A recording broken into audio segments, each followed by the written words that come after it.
Speaking of trends, so I mean, I've seen you on stage and through your social media. You seem to be very good at knowing what trends are coming down the pipeline. So I've seen you talk about Pinterest and Pinterest ads years before they became really popular. Facebook Messenger, you're way ahead of the curve there.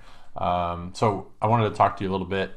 What trends do you see coming down the pipeline in the Well, next couple of years? you've seen the SMS revolution coming, right? You see everybody talking about SMS. That's one that's like a communication point between businesses and consumers that's going to continue to grow and be. I'm building an app in that space actually for Shopify merchants. So that's a good one. But the funny thing is like there's all these trends, but at the end of the day, the fundamentals are what win ball games, and the fundamentals are have a really amazing product that serves the world, serves your community, does its job that people are happy about when they get. That is awesome. That has value proposition. That is not just the thing everyone else has.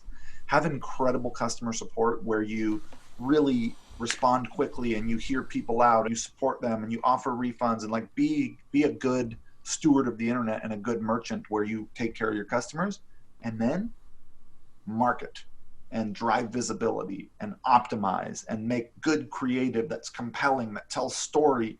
And if you get those three things down, marketing and sales, product and support, those are the only three things you need to have a business work well. And the trend that's happening now, that the sales for off of Amazon, I'm not going to speak to the Amazon trends. I'm not deep in that. I'm not steeped in that life in the way that I was a few years back. But off of Amazon, the trend is towards the buying decision happening higher and higher up the funnel. It used to be search, find, buy, which is what it still is on Amazon for the most part. Someone searches for a query, they find your product page, they make the decision to buy it. By looking at the product page, they click. Now, further and further from the actual offer page, the decision to buy is made.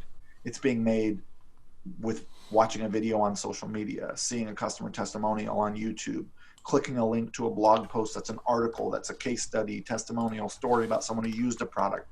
They've decided to buy by the time they visit your product page, which changes. I mean, still, I'm Mr. Optimization guy, and I will tell you all the ways to optimize your product page because I still think you need to do that work.